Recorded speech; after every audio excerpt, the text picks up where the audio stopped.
Affirmative से negative sentence.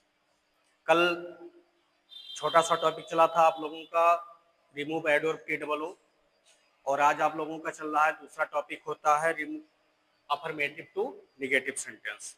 अब affirmative से निगेटिव बनाने के लिए हमको 2-3 चीजें याद रखनी होती हैं। ये अफर्मेटिव से निगेटिव आपका वो टेंस नहीं है जो टेंस आप लोग टेंस में पढ़ते हो। इसको पढ़ने के लिए आपके पास एक काम करना होता है। क्या काम करना होता है कि सेंटेंस जो भी लिखा जाएगा उसके मीनिंग नहीं चेंज होनी चाहिए।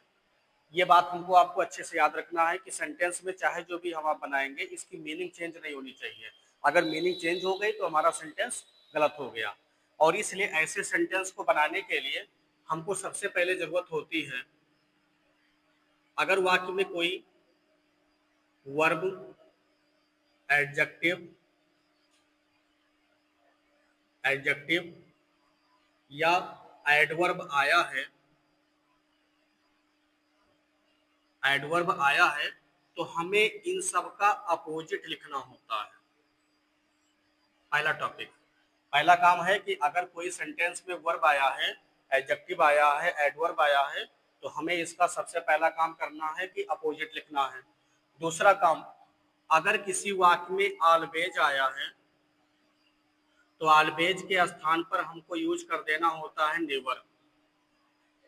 तीसरा नंबर, अगर वाक्य में एलोन या ओनली आता है तो इसकी जगह पर हमको यूज कर देना होता है नन बट।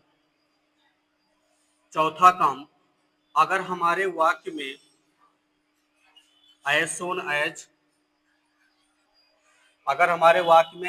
एज आए और वाक्य में कहीं पर कामा आ जाए तो एज सोन एज और कामा के लिए, तो एज सोन एज के लिए हमको यूज करना होता है नो सूनर, और जहां बच्चे कामा लगा होता है कामा की जगह पर यूज करना होता है देन का। ये सेंटेंस सबको आपको यूज करना होता है। और दूसरा सेंटेंस इसमें और भी आता है, अगर आपके सेंटेंस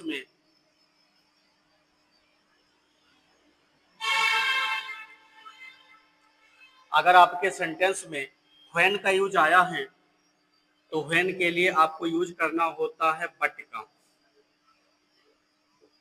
ये इतने सारे सेंटेंस आपके ऐसे सेंटेंस होते हैं जो आपके किसी भी सेंटेंस से अफर्मेटिव से निगेटिव बनाने में सहायता करते हैं। इसके लिए हम आपके पास में 2-3 एग्जाम्पल भी देते हैं। हम 2-3 एग्जाम्पल देंगे, जैसे always speak the truth. Always speak the truth sentence को जो हम इसे निगेटिव बनाते हैं तो निगेटिव जब बनता है तो हमने क्या बताया बच्चा कि ऑलवेज की जगह पर होता है नेवर, और नेवर के साथ हो गया स्पीक। द ट्रुथ का उल्टा हो गया lie. Never speak the lie, LIE। दूसरा सेंटेंस आ जाइए ओनली या एलोन की जगह पर। तो ओनली और एलोन के लिए अगर आपको सेंटेंस को बनाना है तो आपको यूज कर देना है, क्या लिखना है, एग्जाम्पल नंबर 2, ये आपका पहला है, only good students can secure good marks. Only के लिए हमने आपको एक वर्ड बताया है बच्चे, ओनली, अगर ओनली या एलोन आता है तो हमको एक वर्ड यूज करना होता है नन बट। ओनली की जगह पर आपको यूज कर देना होता है नन बट। अब नन बट आपने लिख दिया, बाकी पूरा सेंटेंस आपका सेम ऐसे ही उतर जाता है। Good students can secure good marks, हम लिख भी देते हैं good students can secure good marks. अब ये इतने प्रकार की आपके मैंने दो एग्जाम्पल आपको मैंने दे दिया। अगला आता है एज सून एज।